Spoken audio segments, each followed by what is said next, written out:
My brother's pregnant wife demanded my house. When I refused, she threatened to lose her child. My family took her side, shouting, "You only care about yourself!" So I left.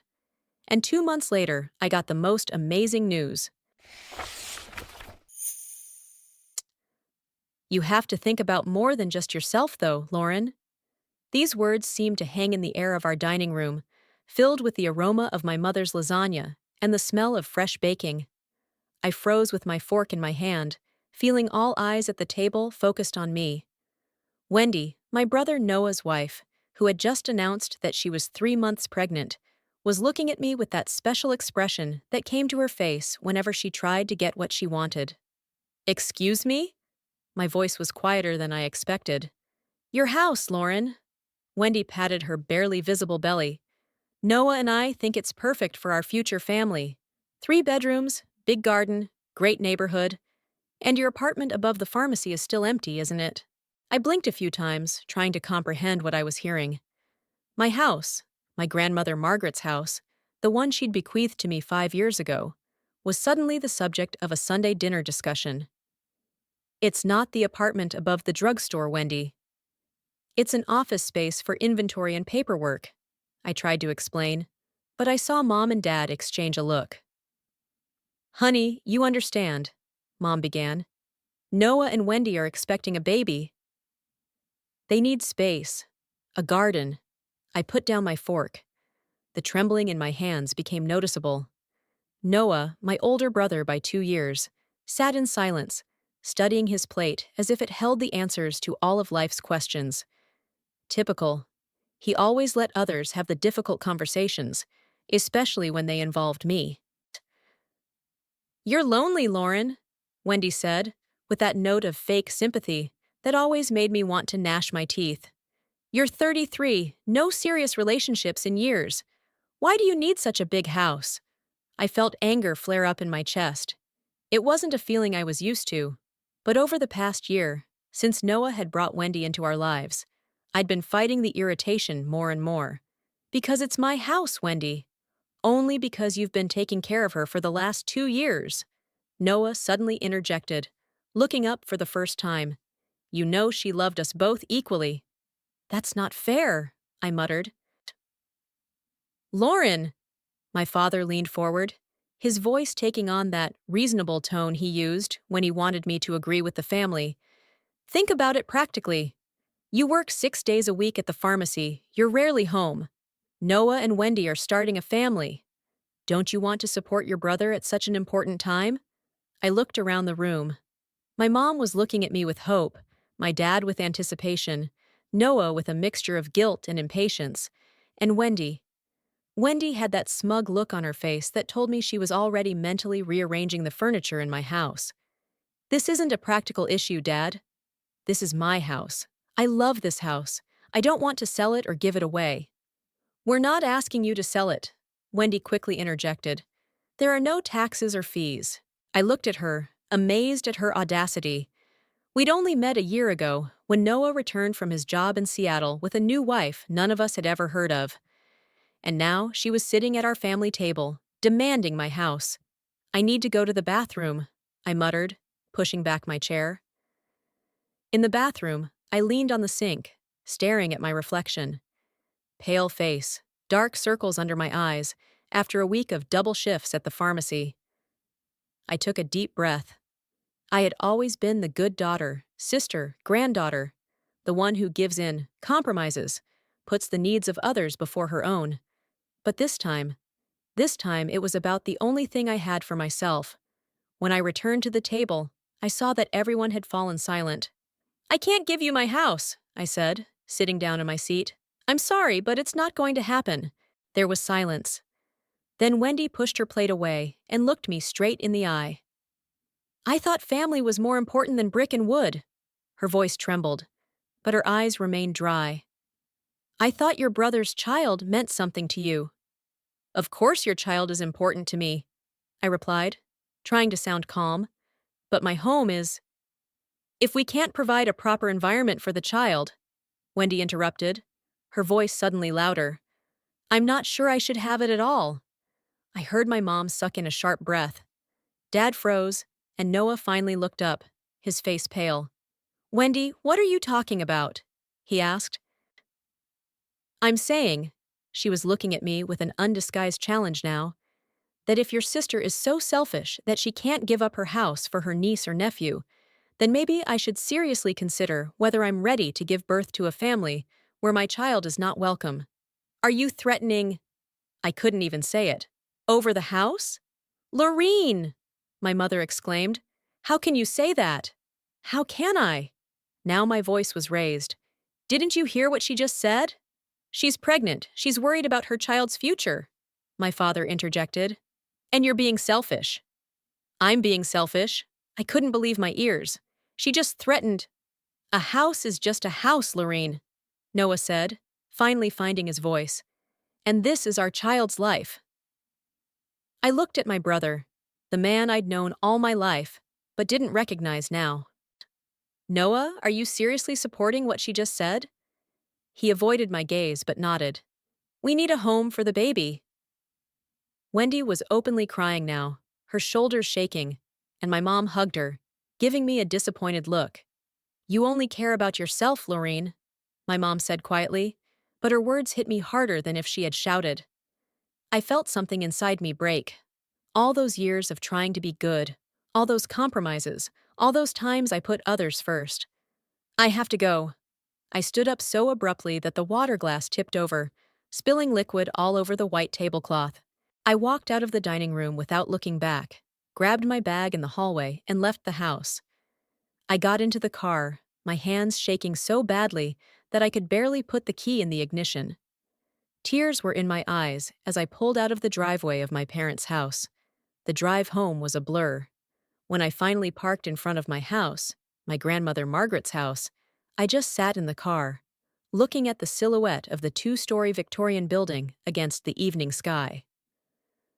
I moved here 5 years ago when my grandmother's condition deteriorated. I spent the last 2 years of her life with her, combining my job at the pharmacy with caring for her. Not because I expected to get the house, but because I loved her. When I finally walked inside, the emptiness of the house hit me with a new force. My grandmother had left most of her furniture, which I had added to with my own things, creating a space that was entirely mine. But now it seemed threatened. I could almost see Wendy and Noah coming in here, changing everything, erasing the last trace of Grandma Margaret and me. My phone vibrated in my pocket. A message from Noah. We'll talk tomorrow when everyone has calmed down. It's an important conversation, Lauren. I didn't answer it. Instead, I went to my closet and pulled out my suitcase. Without allowing myself to think too much, I began to pack clothes, toiletries, and documents. I couldn't stay here while they thought they could just take my house. I needed space, time to think. Wendy's words kept running through my head. Had she really threatened to get rid of the baby if she didn't get my house? And how could my family take her side after hearing those words? You only care about yourself. Is it true? Am I really as selfish as they say? I closed my suitcase and sat down at the kitchen table, trying to collect my thoughts. I needed to go somewhere. But first, I had to leave a note. Taking a piece of paper, I wrote, Mom and Dad, I need time and space to think. I am going away for a while. Please don't try to find me, and don't let Noah or Wendy come into my house. It remains mine, and I have not changed my mind. Lauren, I knew the note was cold, perhaps even harsh. But at that moment, it was all I could write. Around midnight, I loaded my things into the car. I looked at my house for the last time and felt my heart clench at the thought that when I returned, everything might be different. But I couldn't stay. Not now. I started the engine and drove out onto the empty street, having no clear idea where I was going, only knowing that I needed to get away from a family that didn't seem to be on my side anymore. The first rays of the sun touched my cheek, forcing me to open my eyes. It took a few seconds to remember where I was. A small cottage in Willow Creek, a town 45 minutes away from my native Oakwood. I had rented it yesterday, late at night, when I realized I couldn't go back to the hotel where I had spent the first night after running away from my family. The bed was unfamiliar, the mattress too soft. But it was my new temporary home. It was nothing special, one bedroom, a small living room combined with a kitchen, a bathroom the size of a closet, but it was more than enough for me alone. And there was a tiny patio with a few pots of dried-up plants that I decided to revive. 33 years, and here I am, starting over, I muttered, swinging my legs off the bed. It's been a week since that terrible dinner. A week of silence, except for dozens of calls and texts from my parents and Noah, which I mostly ignored. I replied only once, writing that I needed time and would let them know when I was ready to talk. My father wrote back that I was being stupid and childish, and that's what made me buy a new SIM card and tell only my boss at the pharmacy about the new number. I took 2 weeks of vacation for the first time in 2 years. Nancy, my boss, was surprised, but didn't ask too many questions, just wished me to rest.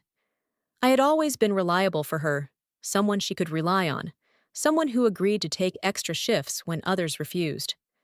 Perhaps because work has always been the only place where I felt useful, needed, even irreplaceable. As I brewed coffee in the tiny kitchen, I looked out the window at the quiet alley. Willow Creek was nothing like the bustling Oakwood.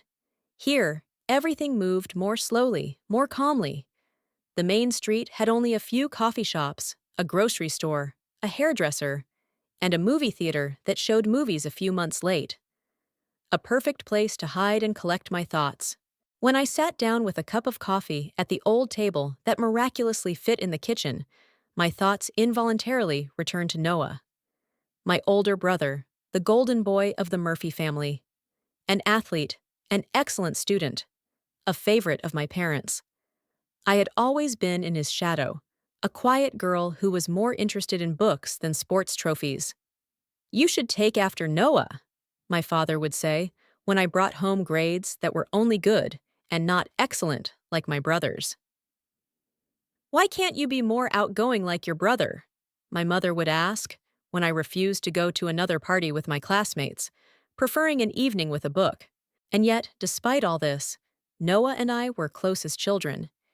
He defended me from bullies at school, helped me with math, and shared ice cream when I wasn't allowed to have it before dinner. But something changed when we got older. Noah left to study at a prestigious university on the opposite coast, returning home only for the holidays. And then there was that job in Seattle that he talked about with such enthusiasm.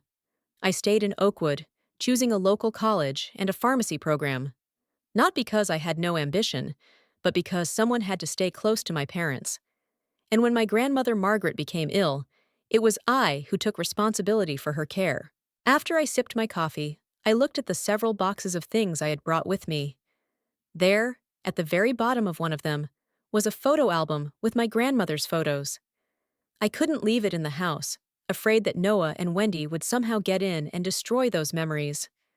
Grandma Margaret. She was nothing like my parents. She was a calm, wise woman who always took the time to listen to me. She never compared me to Noah, never made me feel less important or less worthy. Her home was my refuge, a place where I could be myself. When she was diagnosed with progressive dementia, I didn't hesitate for a minute. I moved in with her, worked part-time in a pharmacy, and spent the rest of my time with my grandmother. Noah was in Seattle at the time, building his career. He called every few weeks, promised to come, but always found reasons to postpone the visit. "He's very busy, dear," my grandmother would excuse him. "His career is important." But I could see the sadness in her eyes when she thought about her grandson, whom she hadn't seen for several years. And even then I defended him. "He will come, Grandma. He just can't right now." He never came. He barely made it to the funeral, arriving an hour before the ceremony. When the lawyer read the will and it turned out that Grandma had left the house to me, Noah was shocked. "But this is a family home," he said at the time. "I thought it would be divided between us." "Lauren was there for me when I needed help," Grandma wrote in her will. "She looked after me and the house with love and devotion. I know that, in her hands, this house will always be filled with the warmth and care she surrounded me with in my last years." My parents first hinted that I had manipulated my grandmother to get the house. This thought was so absurd, that I didn't even find the words to object.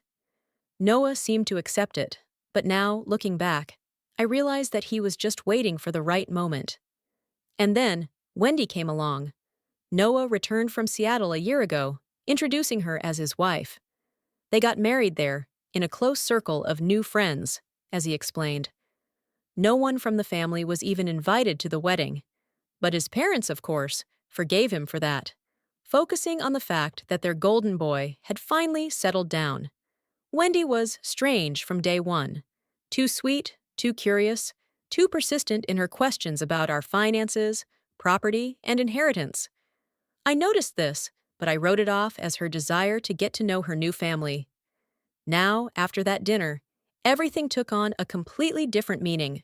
I put down my empty cup and went to the window.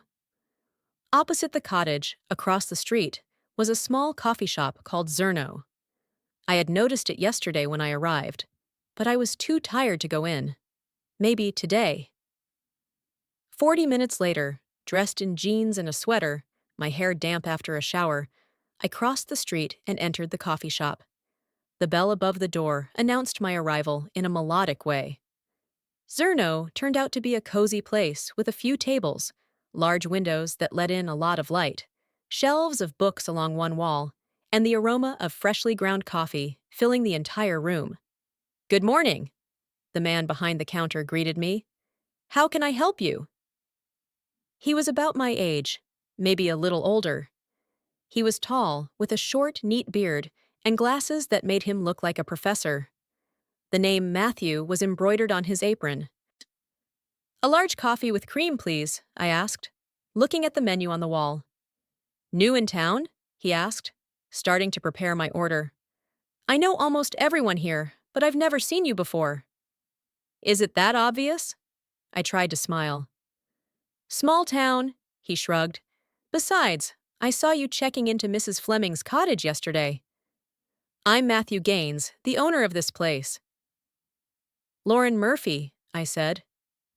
"Everything in this life is temporary," he said philosophically, handing me a cup of coffee. I smiled involuntarily. "Can I sit here?" I nodded to the table by the window. "Of course!" He gestured for me to sit down. "If you want company, I'm usually at the counter, but I'm always ready to talk. If not, there are books there. You can take any of them." I thanked him and sat down at the table, watching the life of the small street through the window. 2 hours later, I drank another coffee, ate a delicious cheesecake, and read almost 50 pages of a novel I found on the shelf. Matthew didn't bother me. He was busy with other visitors. But from time to time, he would glance over and ask me if I was okay. When I was finally about to leave, he stopped me at the door. "You know, if you need a job, I'm looking for a part-time assistant." Nothing complicated. Help with coffee during rush hours, sometimes bake something simple. I hesitated. I had enough money. I had always been frugal, and my pharmacist's salary allowed me to have savings. But the thought of filling my days with something more than self-indulgence was tempting. "I'm a pharmacist," I said. "I'm not sure I'd be much use in a coffee shop." "If you can measure accurate doses of medicine, you can handle coffee beans," he laughed. "Think about it. The offer remains open." The following days passed in a new rhythm. I would wake up, have breakfast, go to Zerna for coffee, then walk around the small town, sometimes go to the local library, cook dinner, try to read, but mostly just think. The phone calls didn't stop, but now they were coming to my old number, which I no longer used. I checked it once a day, seeing new messages from Mom, Dad, Noah. They all sounded the same. "We're worried. Talk to us. You're being silly." No one apologized. No one acknowledged that Wendy's threats were horrible and unacceptable. On the 5th day of my stay in Willow Creek, Matthew offered to show me around. "There's a nice lake outside of town," he said as he closed the coffee shop. "If you want, we can go there tomorrow. It's my day off." I agreed, not knowing why. Perhaps because he was the only person I had talked to in recent days, and those conversations did not cause pain or anxiety. The next day, we drove to the lake in his old Ford. On the way, Matthew told me that he used to be a lawyer at a large company in Chicago, but 5 years ago he decided to change his life. I woke up every morning feeling like I was living someone else's life, he explained, driving confidently. The suits, the meetings, the numbers in the bank account, it was all empty. And one day, I just quit my job, sold my apartment, and started traveling across the country. And how did you end up in Willow Creek? I asked, fascinated by his story. My car broke down, he laughed. I was stuck here for a week, waiting for parts to fix it. During this time, I managed to fall in love with the city and the people. I also saw that the old coffee shop was for sale. It was an impulsive move, but I have never regretted it. His story made me think about my own life. Was I happy before everything was turned upside down? Did I really love my job, my home, my life? Or was I just going with the flow, doing what was expected of me? The lake was quiet and deserted. We were sitting on the pier, dangling our feet over the water, eating the sandwiches Matthew had packed for a picnic. "So, what are you running from?" he asked suddenly, throwing a rock into the water. "You came to a strange city, settled in a rented cottage, hardly talk about yourself, and look at your phone as if it might explode at any moment."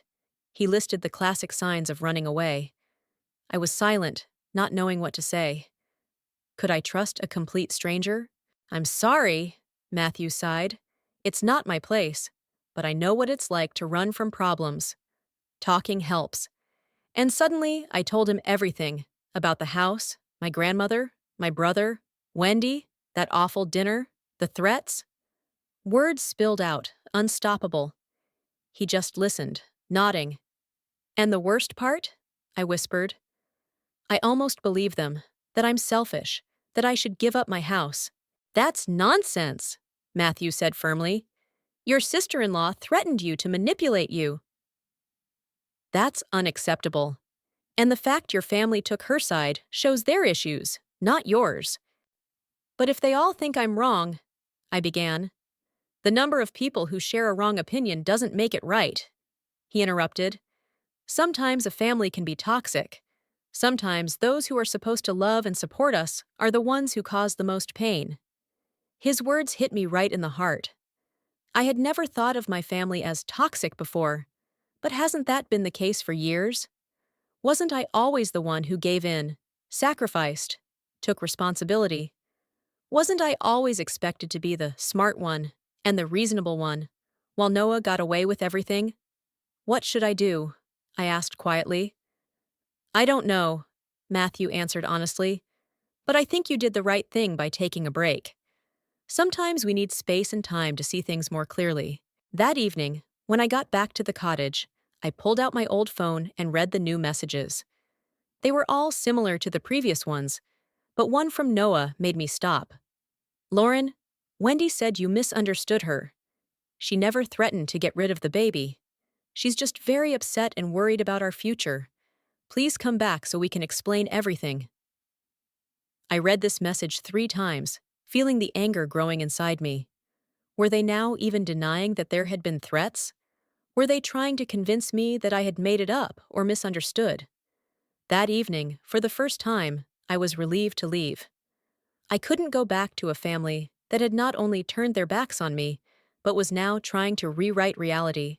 The next day, I accepted Matthew's offer to work at the coffee shop. Not because of the money, but to fill my days with something useful while I sorted out my life. And gradually, day by day, a new rhythm became my reality. I would wake up, go to the coffee shop, learn how to make the perfect coffee, talk to customers, listen to Matthew's stories. Sometimes we would have dinner together or watch old movies in his small apartment above the coffee shop. And every day, the calls and messages from my family became less and less important. I still checked for them, but I didn't feel the same sharp pain as before. Instead, a new feeling appeared, the realization that I had the right to my choice, to my house, to my life. And no one, not even my family, has the right to demand sacrifices from me that I am not ready to make. So 2 months passed. 2 months of silence from my family, who seemed to finally realize that I would not return until they admitted they were wrong. 2 months of a new life that was gradually becoming my own, not imposed by someone else. 2 months of friendship with Matthew, which grew into something more, although we were both in no hurry to admit it. And just when I started to believe I could move on, my phone rang from a number I didn't recognize. The working day at the coffee shop was coming to an end. I wiped down the tables while Matthew closed the cash register, counting the proceeds. In 2 months, Zerno had become my second home, and working there was part of a new routine that was strangely calming. Something about the measured rhythm of making coffee, smiling at the customer, wiping the table, repeating, helped me not to dwell on thoughts of the family that had betrayed my trust. Today was a good day, Matthew said as he put the bills in an envelope for the night safe. You're becoming a real professional. That pink heart cappuccino you made for Mrs. Parker made her beam with happiness. She's an elderly woman who's dealing with the anniversary of her husband's death. I shrugged. Matthew looked at me with that special warmth that had been appearing in his eyes more and more often lately. You know, Lorene, you're not the selfish person your family tried to make you out to be. I looked away, feeling my cheeks flush a little. I had told Matthew a lot about my life over the past 2 months, about my years in Noah's shadow, about how I had always tried to please my parents, but they never saw my efforts. I'm just doing my job, I said, hanging the towel on the hook. And you're doing a great job. Matthew locked the register. What do you say to dinner? I could make that shepherd's pie you liked so much last week. I opened my mouth to say yes when my phone rang. The unfamiliar number on the screen made me hesitate. It had been a long time since I'd received a call from a stranger. Everyone who needed my new number already had it. Sorry, I have to take this. I pressed the green button. Hello? Is this Lauren? Lauren Murphy? The woman's voice sounded unsure. Yes, it's me. Who is this? My name is Tess Ramirez. We don't know each other personally, but I work with Wendy at St. Mary's. I'm a nurse in the intensive care unit. I tensed up when I heard Wendy's name. How can I help you? I asked, trying to sound neutral. We need to talk. Tess sounded worried. In private, it's important. It's about your family. I wouldn't bother you if it wasn't really serious. How did you get my number? I asked. Through a mutual friend at the pharmacy where you worked. I'm sorry for the intrusion, but I really need to talk to you. I can come to Willow Creek tomorrow afternoon. I hesitated. Part of me wanted to say no, to preserve the precarious peace I had finally found. But another part of me couldn't ignore the seriousness in this woman's voice. Tomorrow afternoon at the Grain Cafe, I finally said. 2:00. Thank you, Tess replied, visibly relieved. Thank you very much. When I hung up, Matthew came closer. Are you okay? I shook my head. I'm not sure, I said. Wendy's colleague at the hospital wants to see me. It could be a trap, he frowned. What if Wendy sent her to lure you out? Why? They know where I am, I sighed. And that woman's voice. She sounded really worried. I'll be with you, Matthew said firmly, just in case. The next day, I couldn't concentrate at work. I kept looking at the door, waiting for Tess to show up, even though it was still a few hours before the appointed time. Matthew tried to distract me with jokes and stories, but the anxiety wouldn't let go. At exactly 2:00, the bell above the door announced the arrival of a new visitor. I immediately realized it was her, a short Latina in her 30s, with short dark hair and tired eyes. She was looking around nervously, holding a large bag in her hands. Tess? I approached her. Lorene, she nodded, studying my face. Thank you for agreeing to meet. I led her to a table in the farthest corner of the cafe, away from the other patrons. Matthew brought us coffee, giving Tess an appraising glance, before returning to the counter, staying within earshot, however. Tess took a sip of her coffee, set the cup down, and took a deep breath as if to gather her strength. I don't know how to say this, so I'll just say it. She met my eyes. She never was. I froze, feeling my heart skip a beat. What? It's a lie. Tess leaned closer. She faked it. The pregnancy test, the ultrasound, everything. That's that's impossible, I mumbled, though deep down I knew it was true. Yes, she could. Tess opened her bag and pulled out a tablet. Wendy is an experienced nurse. She knows how the system works, where to forge documents, who to bribe. She unlocked the tablet and opened the photo folder. Here, take a look. These are screenshots of her correspondence with her friend Ricky. They're not the best people. I accidentally saw them a few weeks ago when Wendy asked me to check something on her phone while she was attending to a patient. I picked up the tablet with trembling hands and started scrolling through the messages. It was all there. Wendy was detailing her plan, how she had faked a pregnancy test, how she had convinced Noah that they should keep it a secret for the first few months to avoid the evil eye, how she planned to fake a miscarriage when she got what she wanted. This house is worth about $500,000, Ricky. $500,000. It will solve all my problems, and it belongs to me by law. Noah has a right to inherit, but his damn sister somehow conned the old lady into leaving it all to her. I'm just correcting an injustice. Oh my God! I looked up at Tess. Why are you showing me this? Why now? Tess sighed.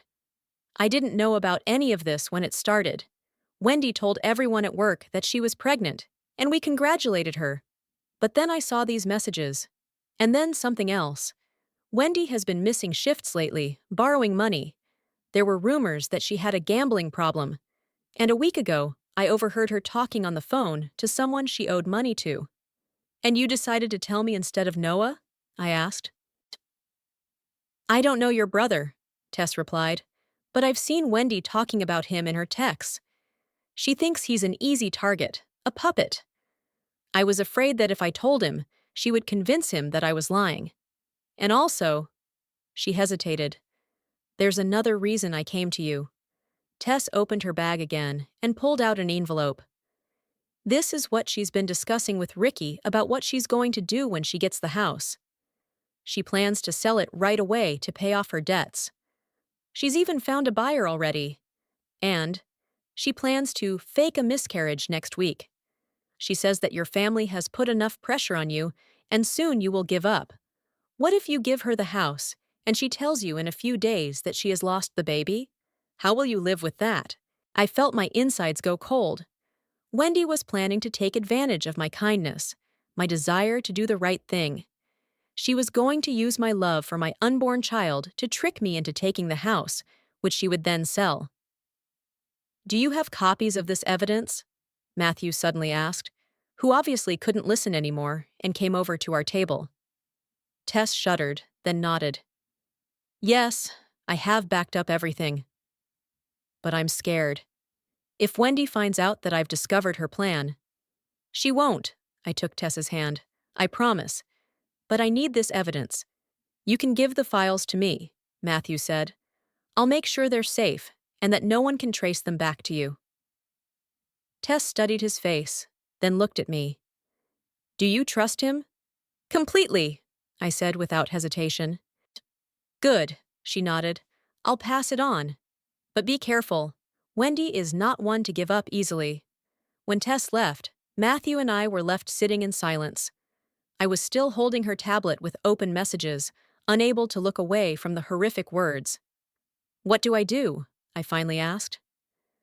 First, we need to make sure all this evidence is real, Matthew replied, switching to lawyer mode.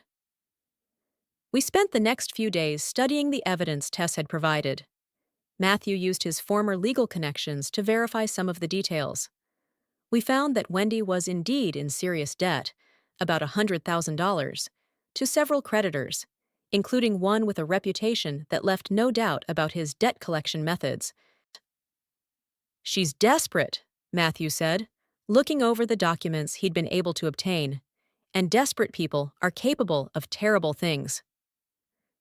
It made me sick to think about the level of manipulation Wendy used. Not only faking a pregnancy, but threatening to terminate a pregnancy that didn't exist to emotionally blackmail me. Using my grandmother's memory, my love for my brother, everything that was sacred to me, I want to call Noah, I said after my third sleepless night. He needs to know. Are you sure? Matthew looked concerned. Will he believe you or Wendy? I don't know, I answered honestly. But he's my brother. I have to try. However, before I could dial Noah's number, Tess contacted me again, this time in a state of near panic. Wendy suspects something, she whispered into the phone. She asked if I had spoken to anyone in her family. I told her I hadn't, but I'm not sure she believed me. She doesn't know you've been in contact with me, I assured her. We've been careful. It's not just that. Tess's voice trembled. Today she was talking about her pregnancy and said she felt something was wrong, that maybe there's a problem with the baby. I think she's getting ready to fake a miscarriage sooner than she planned. I could feel the adrenaline coursing through my veins. If Wendy fakes a miscarriage now, my family will never believe she was lying. They will blame me, say that my selfishness led to the loss of the baby. Thanks, Tess, I said. Be careful. And thanks for everything. I hung up the phone and turned to Matthew, who was working on his laptop, organizing all of our evidence. We need to act now, I said firmly. Wendy is getting ready to fake a miscarriage. Matthew looked up at me. What do you want to do? I want to get everyone together, I answered, feeling strangely calm as I finally made a decision. I want to look them in the eye when I show them this evidence. I want to see their reactions. And Wendy won't be able to get away with it if they all see the truth at the same time. It's risky. Matthew rubbed his chin. But it might be the only way. When do you want to do it? This Sunday, I said. Family dinner. Just like when it all started. I picked up my phone and dialed my mother's number for the first time in 2 months. She answered almost instantly, as if she had been sitting by the phone waiting for me to call. Lorene? Her voice sounded uncertain, as if she was afraid I would disappear again. Hi, Mom, I said, trying to sound calm. I want to come over for dinner this Sunday. With everyone. Noah, Wendy, Dad. We need to talk. There was a long pause. Then my mom exhaled excitedly. You agreed? About the house? I closed my eyes, fighting my anger. Even now, after 2 months of my absence, the first thing she asks me is whether I will give up my house. I have something to tell all of you, I answered evasively. Of course, darling, she sounded hopeful. At 6, as usual? Yes, I nodded, even though she couldn't see me. And, Mom, it's very important that everyone comes. She'll be happy to see you, Mom assured me. She often says how sorry she is about the argument. I'm sure she does, I muttered. See you Sunday, Mom. I hung up the phone and looked at Matthew. Sunday, 6 p.m. I'll come with you, he said. But it's a family dinner. You said you trusted me completely, he reminded me. I will be there when you meet them. You're going to need an ally. I looked at this man who had become closer to me in 2 months than my own family had been in all the years, who believed me without question, helped me gather evidence, supported me without asking for anything in return. Thank you, I whispered, feeling tears welling up in my eyes. Matthew reached out and gently wiped away a tear that had rolled down my cheek. It's going to be okay, Lauren. I hope so, I sighed. But even if they do, our family will never be the same. Maybe that's for the best, Matthew said softly. A family built on manipulation and conditional love is not a real family. I nodded, realizing he was right. I was no longer that insecure Lauren who agreed to do anything to please others. I had changed, I had grown, and I was ready to face those who betrayed my trust, this time on my terms, with the truth as my only weapon. My father's house looked exactly as I remembered it, a brick 2-story mansion with white shutters and a manicured lawn. It's amazing how some things stay the same when everything else is turned upside down. Are you nervous? Matthew asked as he parked the car on the sidewalk. I took a deep breath, feeling the evidence folder burning in my lap. Yes, but I'm ready. Matthew squeezed my hand. Remember, No matter what happens, you're not alone. The path to the front door seemed endless. For a moment, I hesitated, my finger hovering over the doorbell. Then I remembered Wendy, her lies, her threats, and my resolve returned. My mom answered the door. Her eyes widened when she saw me, thinner, with a new hairstyle, in a confident posture she'd never seen before. Lauren! She tried to hug me, but I took a step back. Hi, Mom. I sounded calmer than I felt. This is Matthew. He's a friend of mine. My mom gave him a surprised look, but quickly recovered. Come in, everyone is waiting. Everyone was indeed waiting in the living room. Dad was sitting in his armchair, Noah was nervously pacing the room, and Wendy was settled on the couch, one hand defiantly stroking her belly, which I now knew was not hiding any child. Lauren! Noah rushed to me, but stopped when he saw my cold gaze. For a little while, I answered, walking to the center of the room. Matthew stood quietly behind me, an invisible but tangible support. We're so glad you're finally awake, Dad said, standing up. Wendy feels so much better, knowing that you've decided. I haven't decided anything, I interrupted him. The whole truth. What are you talking about? Mom cast an anxious glance at Wendy, who suddenly straightened up, her eyes sharp and appraising. I want to ask Wendy first. I turned to her. How are you feeling? How's your pregnancy going? Wendy broke into that sweet smile I knew so well. Much better, thank you. The doctor says that the baby is developing wonderfully. We already know it's a girl. That's not true, I said calmly. You're not pregnant, Wendy. You never were. The silence that followed my words was almost palpable. Dad opened his mouth in shock. Mom clutched at her heart, and Noah froze, his eyes darting between Wendy and I. How dare you? Wendy stood up, her face contorted with anger. Your selfishness has almost cost me my child. Lauren, this is out of line, Dad interjected. If you're here to make another scene, I have proof. I opened the folder and pulled out printouts of Wendy's messages. You told me everything yourself, how you faked the test, how you lied to Noah, how you planned to fake a miscarriage after you got my house. That's ridiculous, Wendy laughed, but her laugh sounded nervous. Here's the ultrasound you showed everyone. I put the picture on the table. And here's the real Lisa Johnson ultrasound, done at St. Mary's Hospital 2 months before you announced your pregnancy. You just changed the patient's name. What? Noah walked over and took both pictures. I also have proof of your debts to the Golden Eagle Casino. I continued to methodically lay the documents on the table. $108,000. My house is your way of paying off your debts, isn't it? Wendy stood pale as a wall. Her eyes darted from one face to the next, looking for support, but only met with shock and growing understanding. Noah, don't listen to her. Wendy grabbed his arm. She's lying to get us into a fight. I don't have to lie. I looked her straight in the eye. Because unlike you, I'm not a pathological liar with a history of casino debts and a long history of deception.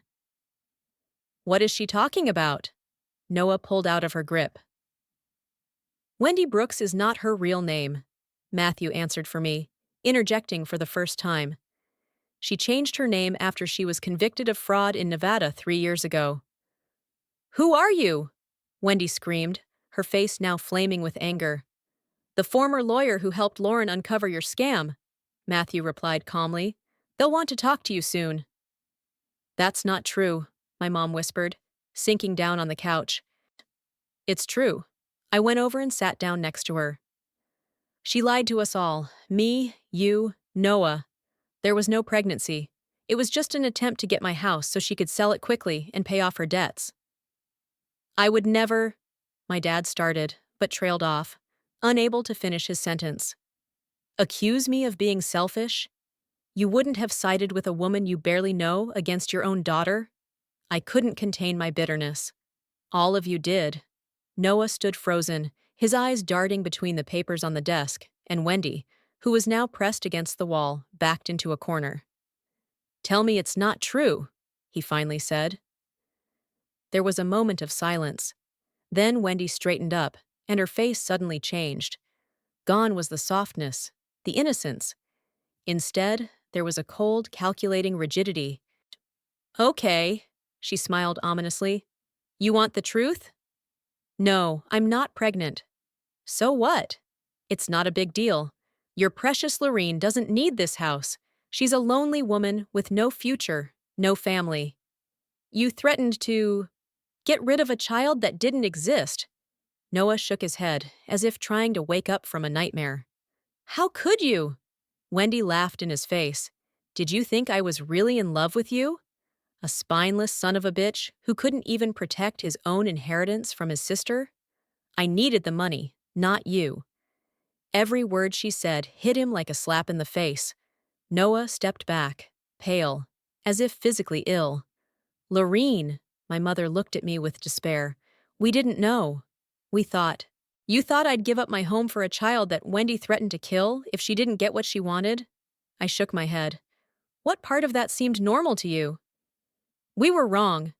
Dad stood up and walked over to me. Terribly wrong. And I'm ashamed.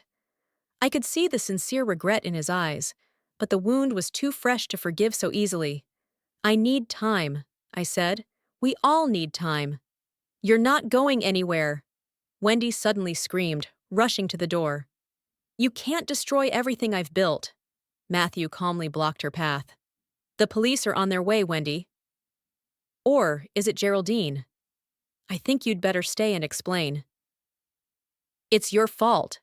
Wendy turned to me, her eyes burning with hatred. If you'd just given the house back, everything would have been fine. Everyone would have been happy. Happy! Noah finally snapped out of his daze. You call this happiness? Lies, manipulation. Our marriage was a lie.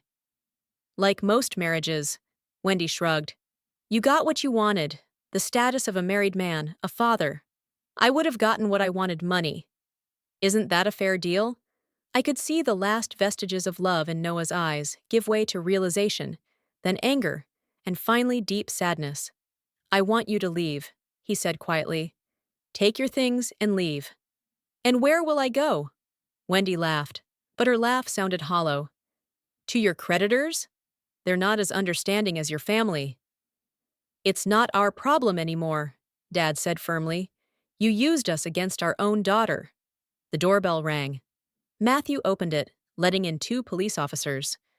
They spoke to him briefly, then walked over to Wendy. Geraldine Mason? One of them asked. We need to talk to you about fraud and probation violation charges in Nevada. Wendy gave us all one last hateful look before she was escorted out of the building. Strangely, I felt neither joy nor triumph, only fatigue and sadness for a broken relationship that may never be fully restored. I'm going too, I said as the door closed behind the police. I need time to think about everything. Lauren, please, my mother reached out to me. Stay. We can talk. Fix this. Not now, I shook my head. Too much has happened. We'll talk later. Noah walked over to me, his eyes red with held-back tears. I'm so sorry, Lauren. I was a blind fool. I don't deserve your forgiveness, but I hope that one day you can at least try. I looked at my brother, broken, betrayed, so different from the confident man he had been 2 months ago. We'll talk, Noah, I promised quietly, when things calmed down a bit. Walking out of my parents' house, I felt a heavy weight lift off my shoulders. The truth had finally come out, no matter how painful it was.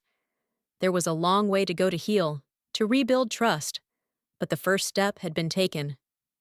You were incredible, he said quietly. Braver than anyone I know. I was just defending what was mine, I replied, looking back at the house one last time where my family was left, now having to deal with the consequences of their blind faith. My home, my dignity, my truth. And now? Matthew asked, opening the car door for me. Now, I sighed, we go back to Willow Creek. And the rest, we'll see. The following weeks were filled with phone calls, tears, and the first steps toward reconciliation. Noah filed for divorce. My parents saw a therapist, trying to understand how they could have been so blinded by Wendy's manipulations. And I I was slowly learning to trust again the people who had once betrayed me, but were now sincerely trying to make things right. Outside the window, the first snow was falling, wrapping my garden in a white blanket. I stood on the porch of my house with a cup of hot tea, watching nature change the scenery. 6 months ago, when I returned here after 2 months of exile, I felt like a stranger in my own home, as if the walls that had once sheltered me now held the memory of betrayal and pain. The first weeks were the hardest. I slept with the lights on, jumped at every noise, and constantly checked the locks. Not because I was afraid of Wendy. She was far away, finally forced to answer for her actions in a Nevada court. I was afraid of the void my family had left behind, an emptiness that was gradually being filled with a new understanding of myself, my limits, and my value. Interesting thoughts? Matthew's voice broke me out of my thoughts. I'm thinking about changes, I answered, leaning against him. 6 months ago, I had no idea that everything would be like this. Do you have any regrets? He asked quietly. I turned to face him. Matthew is my anchor in a stormy sea of change. He didn't move in with me, and we didn't rush into a relationship. Both of us had made enough mistakes to understand the value of slow, thoughtful development of intimacy. No, I answered sincerely. I have no regrets. Not even about the pain. It made me grow. Matthew gently brushed a strand of hair away from my face. Today is going to be a hard day. Are you ready for it? Thanksgiving, the first family holiday after everything that happened. And I've invited them to my house, my parents, Noah. For the first time in years, I'm not going to have a visit from them, but my own family dinner on my terms. I guess so. I took a deep breath. At least the turkey didn't burn. That's a victory, Matthew laughed, and I thought once again what a gift of fate he had been to me. Returning home to Oakwood didn't mean going back to my old life. I quit my job at the pharmacy and rented the space to my colleague Brandon, who had long dreamed of owning his own business. Instead, I now worked a few days a week with Matthew at Grain, which he moved back to Oakwood after I moved back to Oakwood, finding a great space a few blocks from my house. I spent the rest of my time transforming my home, not just redecorating, but turning it into a place that reflected the new me. The walls, which had previously been painted in neutral colors to avoid attracting too much attention, now shone with deep blues, warm oranges, and rich burgundies. My own paintings, which I had previously been ashamed to show, now adorned the walls. The furniture was arranged to suit me, not the visitors I had once been so eager to impress. Grandma Margaret would have been pleased. This was no longer her home, not a place I kept untouched in her honor. It was my home, alive and full of my essence. They'll be here at 2, I said, returning to the kitchen to check on the turkey. Matthew nodded and started chopping vegetables for the salad. We worked side by side in comfortable silence, occasionally exchanging smiles or light touches. There was something extremely valuable in this routine, the simplicity of interaction between two people who respect each other's personal space, but also enjoy intimacy. At 2:30, the doorbell rang.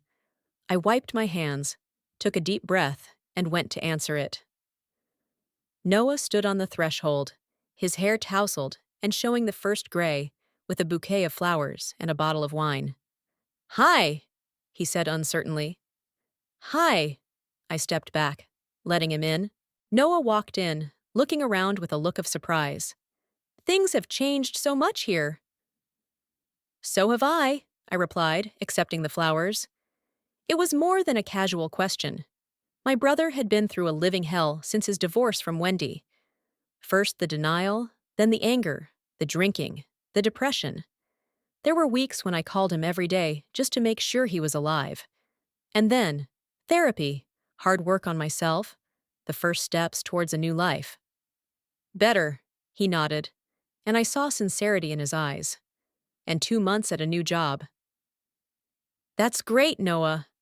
I squeezed his hand. I'm proud of you. 6 months ago, I would never have said those words. But now that we'd both been through the fire and come out changed, I could afford to be so honest. Thank you, he smiled awkwardly. And not just for the words, for everything. For not turning away from me, even though you had every right to. We're family, I said simply, with all our flaws. The doorbell rang again.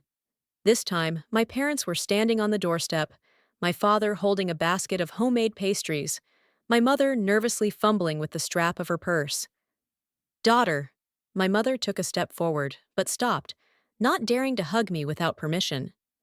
Over the months, I had many difficult conversations with my parents about how they always put Noah on a pedestal, how my needs and desires were always secondary, how their expectations and criticism had shaped my chronic desire to please others at the expense of myself.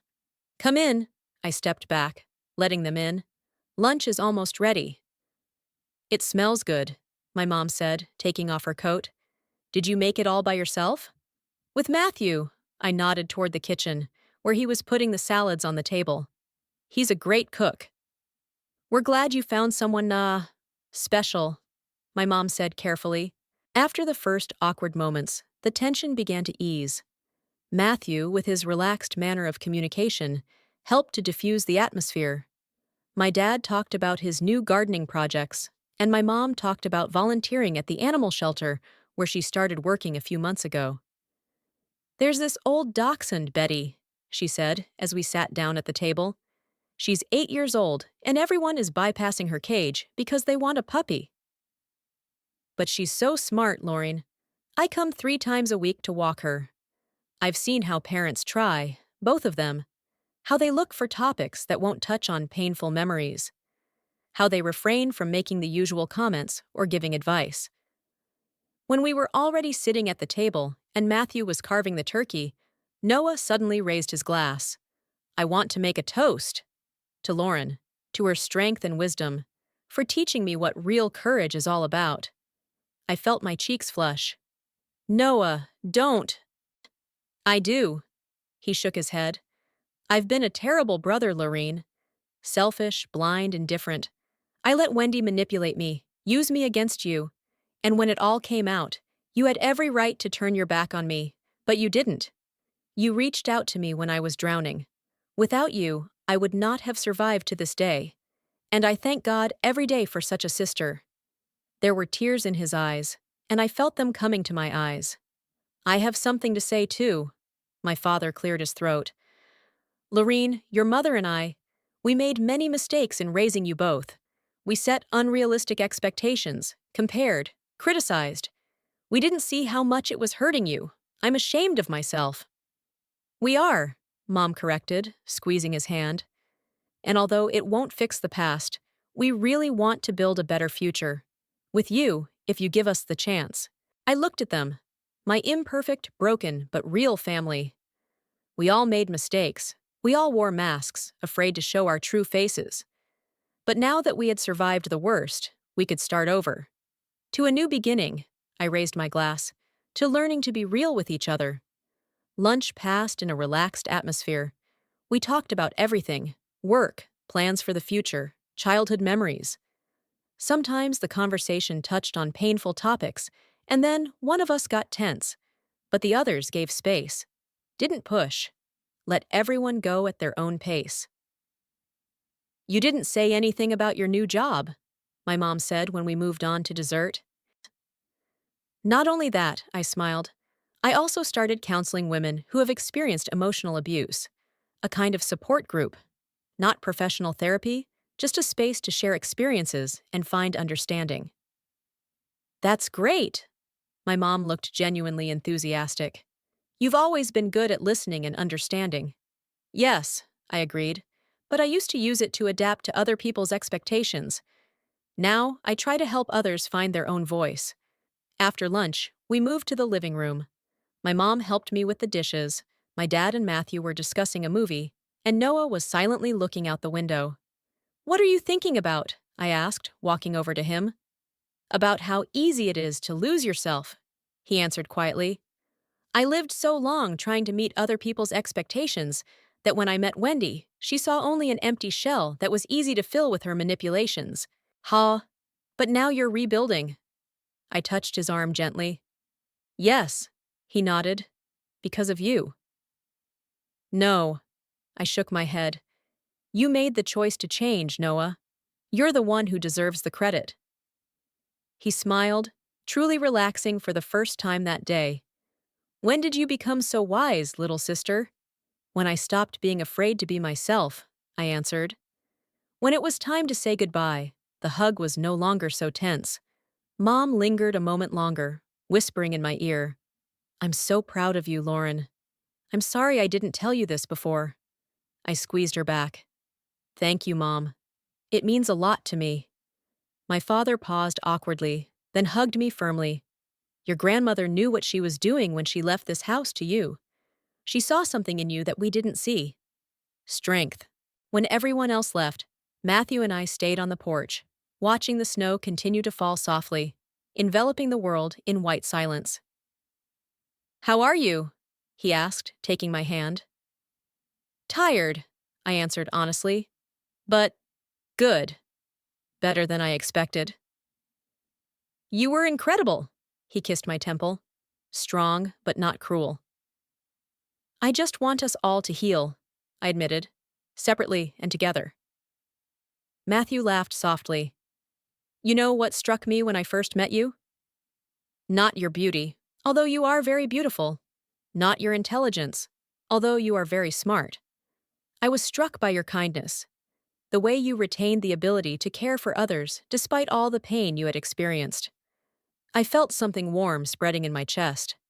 Not the passionate love of romantic movies, but something deeper, calmer, but stronger. Thank you for being there for me, I whispered. For everything. Always, he simply replied. Later that evening, after Matthew had gone to his room, we still lived separately, valuing our personal space. I went out into the garden.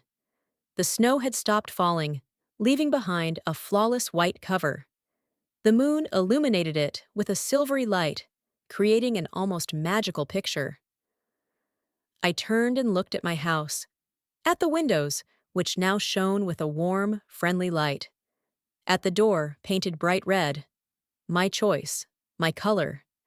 At the walls that kept me warm, my secrets, my dreams. 6 months ago, I left this house, broken and betrayed. I returned to it, stronger, more confident, but still with wounds that needed healing.